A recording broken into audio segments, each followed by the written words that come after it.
আমাদের আলোচনার মূলত আমরা দুটো বিষয় থেকে তাদের কাছ থেকে আমরা জানতে চেয়েছি, তারা সেইভাবে বলেছে।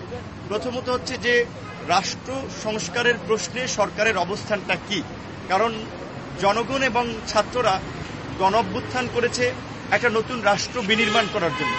সেই নতুন রাষ্ট্র বিনির্মাণ করতে রাষ্ট্রের বিভিন্ন সেক্টর, সেটা প্রশাসন, বিচার বিভাগ, নির্বাচন কমিশন এবং রাজনীতিতে সংস্কার প্রয়োজন। সেই ক্ষেত্রে সরকারের দৃঢ়তা কতটুকু, সরকার কি কারো চাপের মুখে তাদের লক্ষ্য উদ্দেশ্য কিংবা জনগণের প্রত্যাশা থেকে পিছিয়ে যাবে কিনা, নাকি তারা স্থিতিশীল থেকে তাদের লক্ষ্য উদ্দেশ্য অর্জনে এগিয়ে যাবে। যদি তাদের লক্ষ্য উদ্দেশ্যে তারা এগিয়ে যেতে চায় তাহলে তাদের জনগণের সমর্থন লাগবে, রাজনৈতিক দলগুলোর সমর্থন লাগবে। রাষ্ট্র পরিচালনা একটা রাজনীতি, অরাজনৈতিক ব্যক্তিদের নিয়ে শুধুমাত্র সরকার গঠন করে এই রাষ্ট্র সংস্কারের জন্য যে একটা নির্দিষ্ট সময়, সেটা কেউ বলছেন 1 বছর, কেউ বলছেন 6 মাস, কেউ বলছেন 1.5 বছর, কেউ বলছেন 3 বছর। এখন সময়টা যাই হোক না কেন, মোটামুটি 1 বছর প্লাস একটা সময় কিন্তু লাগবে। এই সময়টা যদি সরকার স্থিতিশীলভাবে কাজ করতে চায় তাহলে তাদের জন্য রাজনৈতিক সহযোগিতা অপরিহার্য। এজন্য আমরা প্রস্তাব করেছি যে বর্তমান এই 21 সদস্যের উপদেষ্টা পরিষদের কাঠামো বৃদ্ধি করা, মেজর পলিটিক্যাল পার্টিগুলো সহ গুরুত্বপূর্ণ অংশীজনদের সাথে আলোচনা সাপেক্ষে উপদেষ্টাদের সংখ্যা বাড়িয়ে সরকারের শক্তি বৃদ্ধি করা এবং সরকারকে স্থিতিশীল হয়ে কাজ করা জনগণের প্রত্যাশা পূরণে। দ্বিতীয়ত, চলমান ইস্যুতে যে সমস্ত বিষয়ে বিতর্ক সৃষ্টি হয়েছে বিভিন্ন নিয়োগকে কেন্দ্র করে, এবং এই নিয়োগগুলোতে যাদের সংশ্লিষ্টতা এসেছে তার কারণে সরকারেরও ভাবমূর্তি ক্ষুণ্ণ হচ্ছে। আমরা মনে করি যে প্রফেসর মোহাম্মদ ইউনূসের যে অবস্থান, তাতে বাংলাদেশের মতো থার্ড ওয়ার্ল্ড কান্ট্রির প্রেসিডেন্ট কিংবা প্রধানমন্ত্রীর চেয়ে অনেক উপরে আগেই তিনি চলে গিয়েছেন। কাজে এই সরকারের যে সফলতা এবং ব্যর্থতা, সেটা কিন্তু আলটিমেটলি ডক্টর ইউনূসের মান সম্মানের একটা বিষয় হয়ে দাঁড়াবে। সুতরাং তিনি যদি আমাদের সমাজের সাধারণ সম্পাদক যেটা বলেছেন, তার আশপাশে কিংবা তার সরকারের পক্ষ থেকে বিশেষ করে রাজনৈতিক কোনো ইঙ্গিতপূর্ণ বক্তব্য দেওয়া কিংবা দল গঠনের বক্তব্য আসলে প্রতিষ্ঠিত রাজনৈতিক দলগুলোর মধ্যে একটা সন্দেহ সংশয় তৈরি হবে। এই ধরনের বক্তব্য যেন না আসে, এই বিষয়টি আমরা তার দৃষ্টিতে এনেছি। একই যমুনা স্মার্ট রেফ্রিজারেটর, স্মার্ট লাইফে স্মার্ট রেফ্রিজারেটর। বাংলাদেশকেও স্থিতিশীল করার জন্য দেশি বিদেশি যে নানান ধরনের তৎপরতা চলছে, সেটি নিরসনের জন্য একটা দক্ষ এবং জনবান্ধব প্রশাসন ব্যবস্থা নিশ্চিত করা, তার জন্য আপনার নিয়োগে স্বচ্ছতা আনা এবং আওয়ামী লীগকে যারা পুনর্বাসন করার জন্য এই যে কাজ করছে, সেটা সরকারের মধ্যে থেকেও অনেকের বিরুদ্ধে অভিযোগ আসছে, সেই বিষয়ে যেন তারা পদক্ষেপ নেয়। সামনে দুর্গাপূজাকে কেন্দ্র করে আপনারা ইতিমধ্যেই শুনেছেন অনেকের শঙ্কা যে এখানে বিদেশি ইন্ধন এবং দেশের মধ্যে পতিত স্বৈরাচারের দোসররা নানান ধরনের অঘটন ঘটাতে পারে। তাই সরকারের পক্ষ থেকে আমাদেরকে এই বিষয়ে সহযোগিতা করার জন্য, সজাগ থাকার জন্য বলা হয়েছে। আমরা পুরো দেশবাসীকে বলবো, এই দেশে বিগত 53 বছর ধরে হিন্দু, মুসলিম, বৌদ্ধ, খ্রিস্টান সবাই মিলেমিশে শান্তি সম্প্রীতির সাথে বাস করেছে। হঠাৎ করে যে সংখ্যালঘু কিংবা হিন্দু নির্যাতনের যে গল্প রচনা করা হচ্ছে, এটা পেইড গল্প, বাংলাদেশকে একটা সাম্প্রদায়িক রাষ্ট্র হিসেবে দেখানোর জন্য। আবার কেউ কেউ কোনো কালো পতাকা কিংবা বিভিন্নভাবে একটা উগ্রপন্থার অবস্থান দেখানোর চেষ্টা করছে। এটা বাংলাদেশের জন্য একটা অতীব জরুরি একটা বিষয়। এই বিষয়গুলোতে সবাই যার যার জায়গা থেকে খেয়াল রাখবেন, এবং বিশেষ করে সংখ্যালঘুদের মধ্যে দেখেন বৌদ্ধ, খ্রিস্টান, অন্যান্য ধর্মের মানুষের এত উদ্বেগ নাই যেটা কিছু হিন্দু নেতারা দেখাচ্ছেন।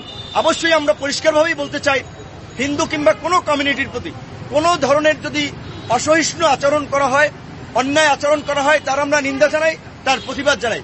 কিন্তু কতিপয় নেতারা যেভাবে ভারতের পৃষ্ঠপোষকতায় বাংলাদেশকে একটা সাম্প্রদায়িক রাষ্ট্র বানানোর জন্য নানান ধরনের কথা বলছে, গল্প রচনা করছে, সেটি আমাদের জন্য অত্যন্ত উদ্বেগের। এর পেছনে অন্য কোনো ঘটনা আছে কিনা সেটিও সরকারকে আমরা খতিয়ে দেখার আহ্বান জানিয়েছি। বিশেষ করে আগামী দুর্গাপূজা যেন নির্বিঘ্নে আমাদের হিন্দু সম্প্রদায় পালন করতে পারে, সেই বিষয়ে আমরা সবাই সহযোগিতা করব।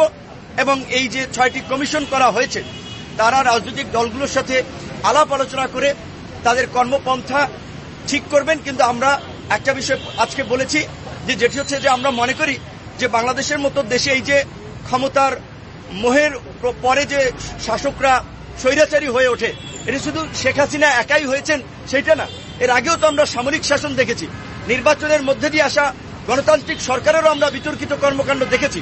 কাজেই সংসদের মেয়াদকে কমিয়ে আনা যায় কিনা, বিশেষ করে 5 বছরের পরিবর্তে 4 বছর করা যায় কিনা, এই বিষয়ে আমরা প্রস্তাবনা রেখেছি এবং আমরা অনেক আগে থেকে এই প্রস্তাবনা রেখে আসছি যে কোনো এক দলের সংসদে একটা আধিপত্য, এটা কার্যকর সংসদ তৈরি করে না।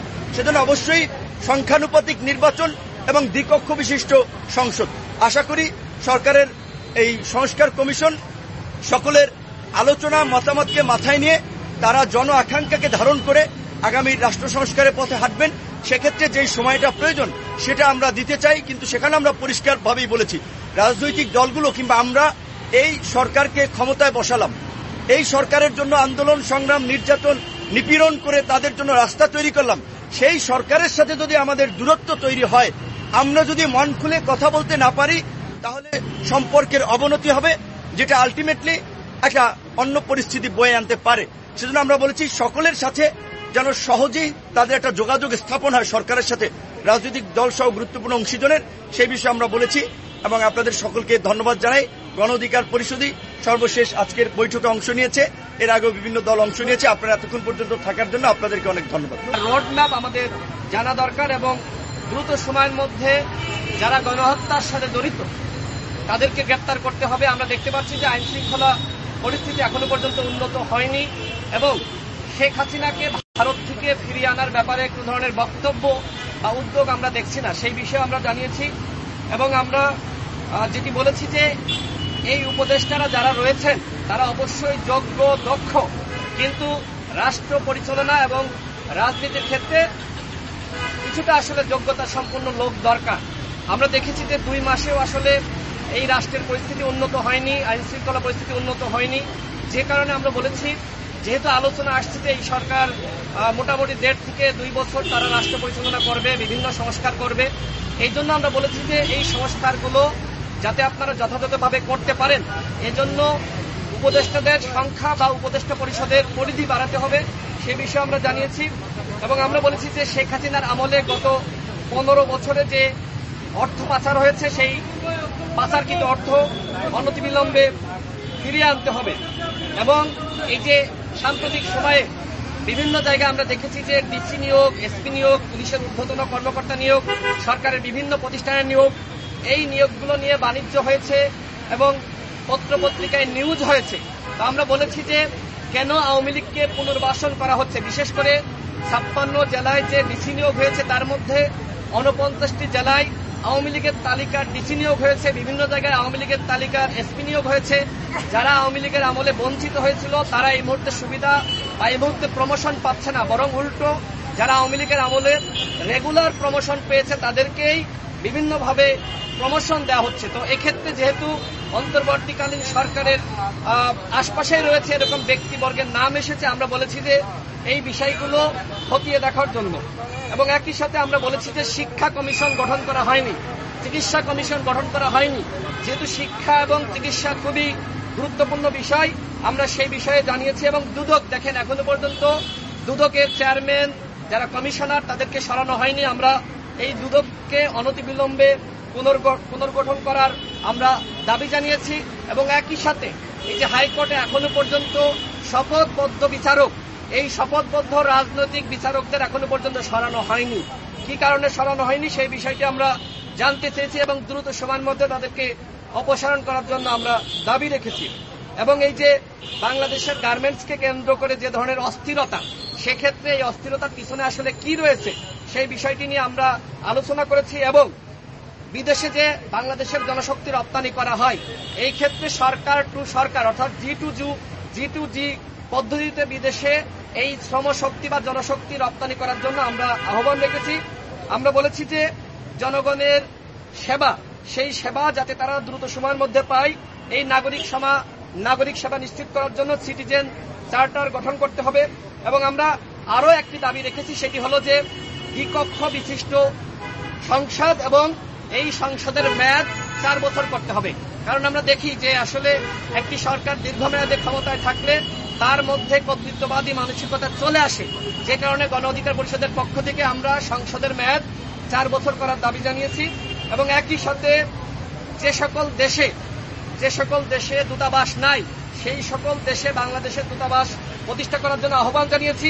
এবং সবথেকে গুরুত্বপূর্ণ বিষয় হলো এই যে গণ অভ্যুত্থানে প্রবাসীরা যে ভূমিকা রেখেছে সেটি আমরা দেখেছি, বিশ্ববাসী রেখেছে।